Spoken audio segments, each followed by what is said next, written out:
ಜೈ ಶ್ರೀರಾಮ್. ಎಲ್ಲರಿಗೂ ನಮಸ್ಕಾರ ಹಾಗೂ ಎಲ್ಲರಿಗೂ ಶಾಕೀಸ್ ಕ್ಲಾಸಸ್ಗೆ ಸ್ವಾಗತ. ನಾನು ನಿಮ್ಮ ಆತ್ಮೀಯ ಆಂಜನೇಯ ಶಾಕಿ. ನಾನು ನನ್ನಲ್ಲಿರ್ತಕ್ಕಂಥ ಅಲ್ಪ ಜ್ಞಾನವನ್ನ ನಿಮ್ಮ ಹತ್ರ ಹಂಚ್ಕೊಳ್ಳೋಣ ಅಂತೇಳಿ ಶಾಕೀಸ್ ಕ್ಲಾಸಸ್ ಎಂಬ ಹೊಸ ಪ್ಲಾಟ್ಫಾರ್ಮ್ ತಗೊಂಡು ನಿಮ್ಮ ಮುಂದೆ ಬಂದಿದ್ದೀನಿ. ಖಂಡಿತ ನೀವೆಲ್ಲ ಸಪೋರ್ಟ್ ಮಾಡ್ತೀರಾ ಅಂತ ಭರವಸೆ ಇರುತ್ತಾ.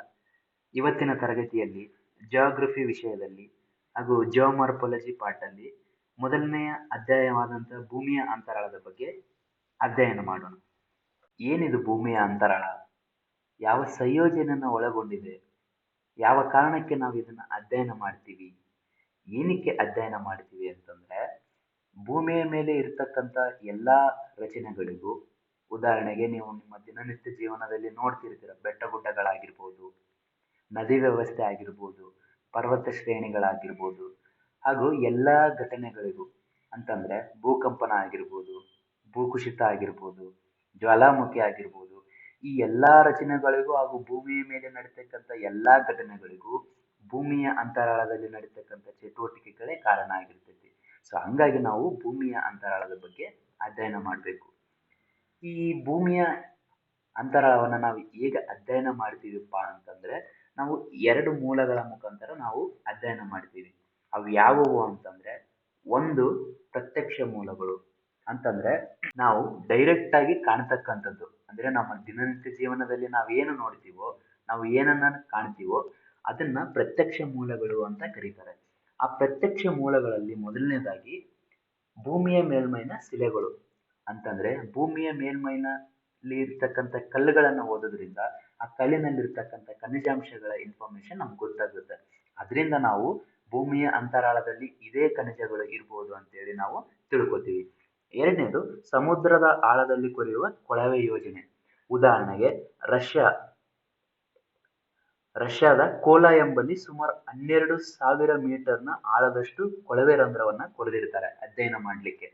ಅದೇ ರೀತಿಯಲ್ಲಿ ಗಣಿ ಕಾರ್ಯಗಳು, ಉದಾಹರಣೆಗೆ ನಮ್ಮ ಅಟ್ಟಿ ಚಿನ್ನದ ಗಣಿ ಆಗಿರ್ಬೋದು, ಸುಮಾರು ಇದು 1 ಕಿಲೋಮೀಟರ್ ವರೆಗಿದೆ. ಕೋಲಾರದ KGF ಗಣಿ ಆಗಿರ್ಬೋದು, ಇದು ಸುಮಾರು 3 ಕಿಲೋಮೀಟರ್ ಒಳಗಿದೆ.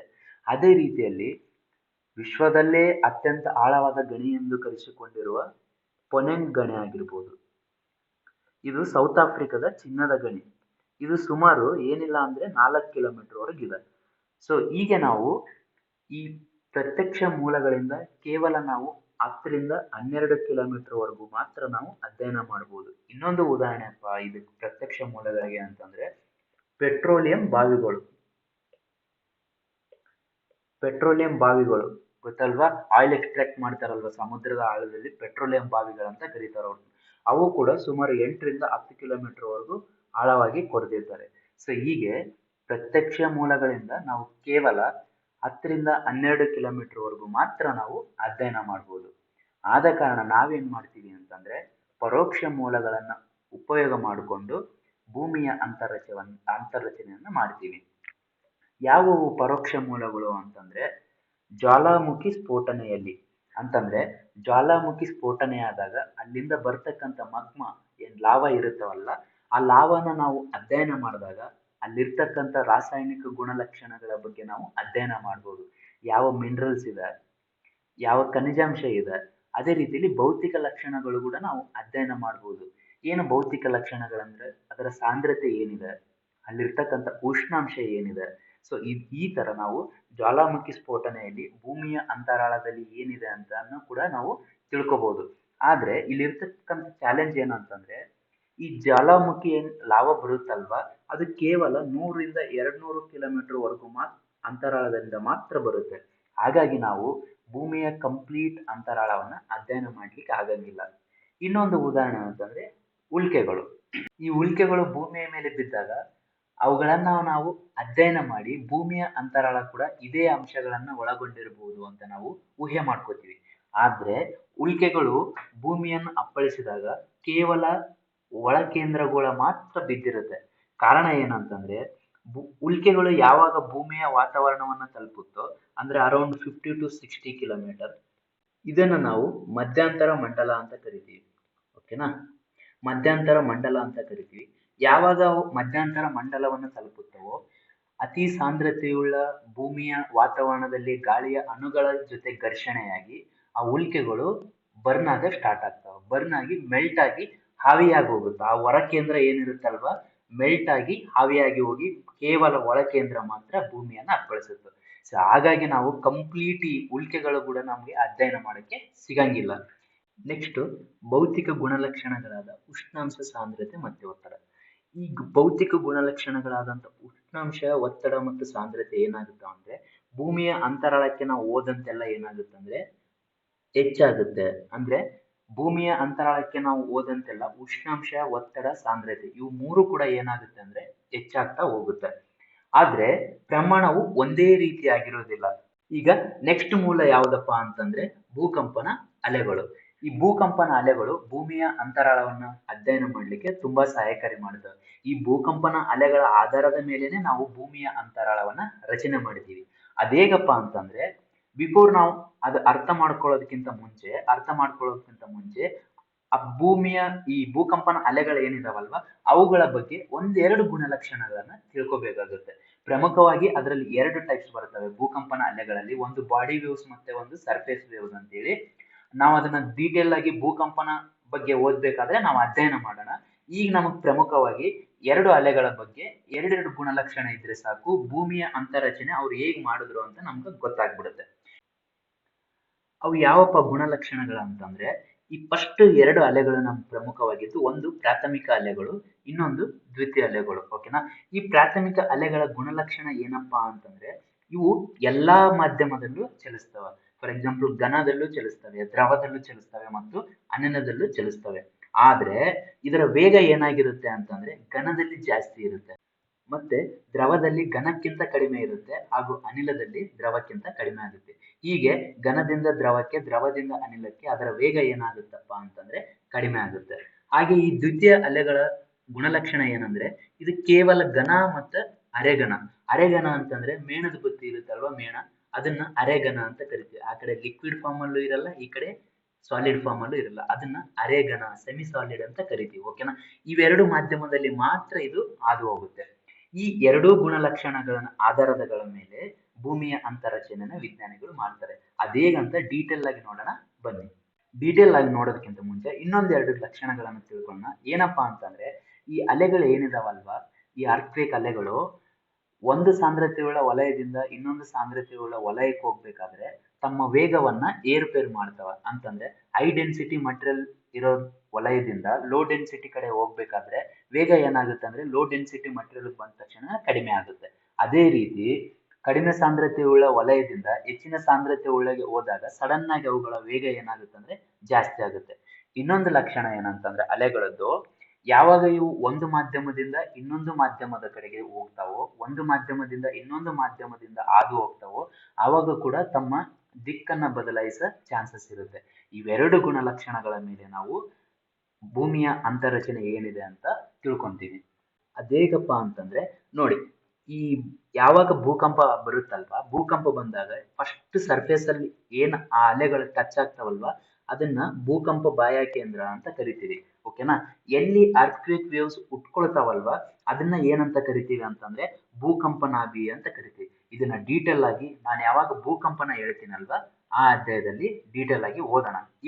ಇವಾಗ ಈ ಭೂಕಂಪ ಬಾಹ್ಯ ಕೇಂದ್ರದಿಂದ ಏನ್ ಮಾಡ್ತಾರೆ ಅಂದ್ರೆ ಈ ಅಲೆಗಳನ್ನ ಅಧ್ಯಯನ ಮಾಡಕ್ಕೆ ಪ್ರಾರಂಭ ಮಾಡ್ತಾರೆ. ಓಕೆನಾ. ಅದ್ ಹೇಗೆ ಅಲೆಗಳ ಓದುವುದರಿಂದ ಹೇಗೆ ನಮ್ಗೆ ಭೂಮಿಯ ಅಂತರಚನೆ ಗೊತ್ತಾಗ್ತದೆ ಅಂತಂದ್ರೆ ನೋಡಿ, ಯಾವಾಗ ಈ ಪ್ರಾಥಮಿಕ ಅಲೆಗಳು ಭೂಮಿಯ 40 ಕಿಲೋಮೀಟರ್ ಅಂತರಾಳದಲ್ಲಿ ಚಲಿಸುತ್ತವೋ ಅವಾಗ ಏನಾಗುತ್ತೆ, ಅವ್ರ ವೇಗ ಏನಾಗಿರುತ್ತೆ ಅಂದ್ರೆ ತುಂಬಾ ಜಾಸ್ತಿ ಅಲ್ಲಿ ಇರುತ್ತೆ. ಯಾವಾಗ 40 ಕಿಲೋಮೀಟರ್ ಇಂದ ಮತ್ತೆ 100 ಮೀಟರ್ ಇಂದ 100 ಕಿಲೋಮೀಟರ್ ಇಂದ 250 ಕಿಲೋಮೀಟರ್ ವಲಯದಲ್ಲಿ ಇರ್ತಾವೋ ಅವಾಗ ವೇಗ ಏನಾಗಿರುತ್ತೆ ಅಂದ್ರೆ ಕಡಿಮೆ ಆಗಿರುತ್ತೆ. ಓಕೆನಾ.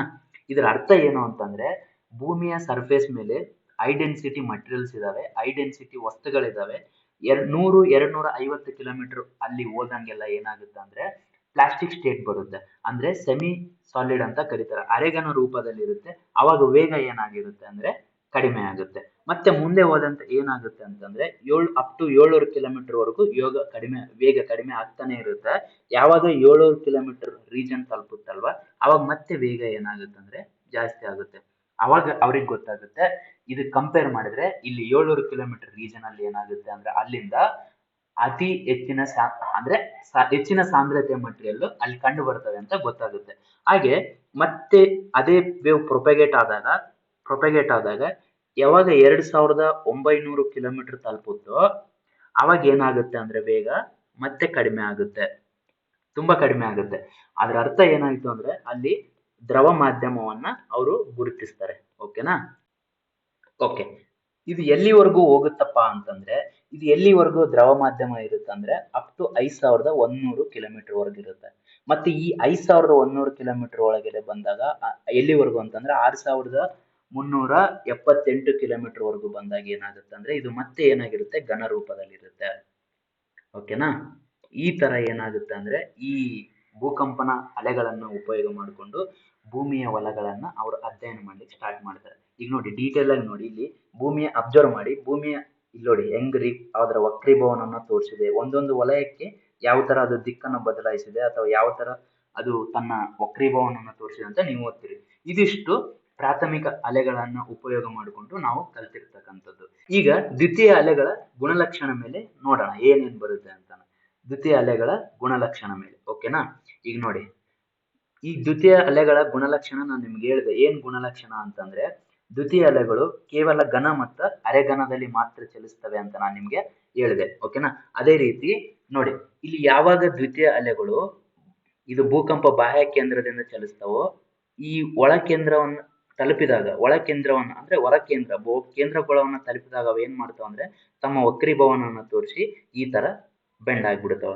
ಸೊ ಮುಂದೆ ಇದು ಏನಾಗುತ್ತೆ ಅಂದ್ರೆ ಮುಂದೆ ಚಲಿಸೋದೇ ಇಲ್ಲ. ಇದ್ರ ಅರ್ಥ ಗೊತ್ತಾಗ್ಬಿಡುತ್ತೆ ನಮ್ಗೆ ನಮ್ಗೆ ಅಲ್ಲಿ ದ್ರವ ರೂಪದ ಮಾಧ್ಯಮ ಇದೆ ಅಂತೇಳಿ. ಈ ರೀತಿ ಏನ್ ಮಾಡ್ತಾರೆ ಅವರು ಅಂತಂದ್ರೆ ಈ ಭೂಕಂಪನ ಅಲೆಗಳನ್ನ ಉಪಯೋಗ ಮಾಡಿಕೊಂಡು ಏನ್ ಮಾಡ್ತಾರೆ ಅಂತಂದ್ರೆ ಭೂಮಿಯ ಒಳರಚನೆಯನ್ನ ನಮ್ಗೆ ಕೊಡ್ತಾರೆ. ಸೊ ಇನ್ನೊಂದು ಏನಪ್ಪಾ ಇಲ್ಲಿ ಇಂಪಾರ್ಟೆಂಟ್ ಅಂದ್ರೆ ಇವಾಗ ಹೇಳ್ಬಿಡ್ತೀನಿ, ಈ ಏನ್ ಶಾಡೋ ರೀಜನ್ ಏನಿದೆ ಅಲ್ವಾ, ಅಂದ್ರೆ ಇದು ನೆರಳಿನ ವಲಯ, ಅಂದ್ರೆ ಈ ವೇವ್ಗಳು ಏನಿದೆ ಅಲ್ವಾ, ಈ ತರ ವಕ್ರೀಭವನವನ್ನು ತೋರಿದಾಗ ಕೆಲವೊಂದು ಪ್ರದೇಶದಲ್ಲಿ ಏನಾಗುತ್ತೆ ಅಂತಂದ್ರೆ ಈ ಅಲೆಗಳು ಕಂಡು ಬರೋದಿಲ್ಲ. ಅದನ್ನ ಏನಂತ ಕರೀತಾರೆ ಅಂದ್ರೆ ನೆರಳಿನ ವಲಯ ಅಂತ ಕರೀತಾರೆ. ಅತಿ ಹೆಚ್ಚು ನೆರಳಿನ ವಲಯ ಯಾವ್ದಪ್ಪ ಅಂತಂದ್ರೆ ಇದು ಸೆಕೆಂಡರಿ ವೇವ್ಸ್, ಅಂದ್ರೆ ಇದು 105 ಡಿಗ್ರಿಯಿಂದ 105 ಡಿಗ್ರಿ ವರೆಗೆ ತನ್ನ ನೆರಳಿನ ವಲಯವನ್ನ ತೋರಿಸ್ತೈತಿ. ಸೊ ಇನ್ನೊಂದು ಪಾಯಿಂಟ್ ಏನಂದ್ರೆ ಈ 105 ಡಿಗ್ರಿಯಿಂದ ಈ 142 ಡಿಗ್ರಿ ವರೆಗೂ, ಅಂದ್ರೆ ಇಲ್ಲಿವರೆಗೂ 142 ಡಿಗ್ರಿ ವರೆಗೂ ಈ ಪ್ರದೇಶವನ್ನ ಏನಂತ ಕರೀತಾರೆ ಅಂತಂದ್ರೆ ಎರಡು ಅಲೆಗಳ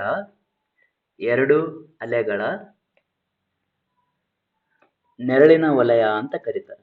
ನೆರಳಿನ ವಲಯ. ಓಕೆನಾ? ಇಷ್ಟು ಗೊತ್ತಿದ್ರೆ ಸಾಕು. ಈ ಭೂಕಂಪನ ಅಲೆಗಳ ಆಧಾರದ ಮೇಲೆ ಇವುಗಳ ವೇಗ, ಇವುಗಳ ದಿಕ್ಕು, ಇವುಗಳ ಆಧಾರದ ಮೇಲೆ ಏನ್ ಮಾಡ್ತಾರಪ್ಪ ಅಂದ್ರೆ ನಮಗೆ ಭೂಮಿಯಲ್ಲಿ 3 ವಲಯಗಳಿಗೆ ತೋರಿಸ್ತಾರೆ. ಅವು ಯಾವ ವಲಯಗಳಪ್ಪ ಅಂತಂದ್ರೆ ಒಂದು ಶಿಲಾಗೋಳ, ಮೇಲಿನ ಪದರನ ಶಿಲಾಗೋಳ, ಮಧ್ಯದಲ್ಲಿರೋದು ಮಧ್ಯಗೋಳ, ಮತ್ತೆ ಒಳಗಡೆ ಇರೋದು ಕೇಂದ್ರಗೋಳ. ಈ 3 ವಲಯಗಳನ್ನ ಕೊಡ್ತಾರೆ. ಕಾಲಾಂತರವಾಗಿ ಇವ್ರನ್ನ ಏನ್ ಮಾಡ್ತಾರ ಅಂತಂದ್ರೆ ಮತ್ತೆ ಎರಡೆರಡು ಡಿವೈಡ್ ಮಾಡಿ ಈ ಭೂಕವಚ, ಮೇಲಿನ ಪದರನ ಭೂಕವಚ, ಹೊರ ಮಧ್ಯಗೋಳ, ಮತ್ತೆ ಒಳ ಮಧ್ಯಗೋಳ, ಹೊರ ಕೇಂದ್ರಗೋಳ, ಮತ್ತೆ ಒಳ ಕೇಂದ್ರಗೋಳ, ಈಗ ಪದರಗಳನ್ನಾಗಿ ಡಿವೈಡ್ ಮಾಡ್ತಾರೆ. ಇವ್ರ ಬಗ್ಗೆ ನಾವು ಮುಂದಿನ ತರಗತಿಯಲ್ಲಿ ಡೀಟೇಲ್ ಆಗಿ ಅಧ್ಯಯನ ಮಾಡೋಣ. ಇವತ್ತಿಗೆ ಈ ಕ್ಲಾಸ್ ಅನ್ನ ಮುಕ್ತಾಯಗೊಳಿಸೋಣ. ಧನ್ಯವಾದಗಳು.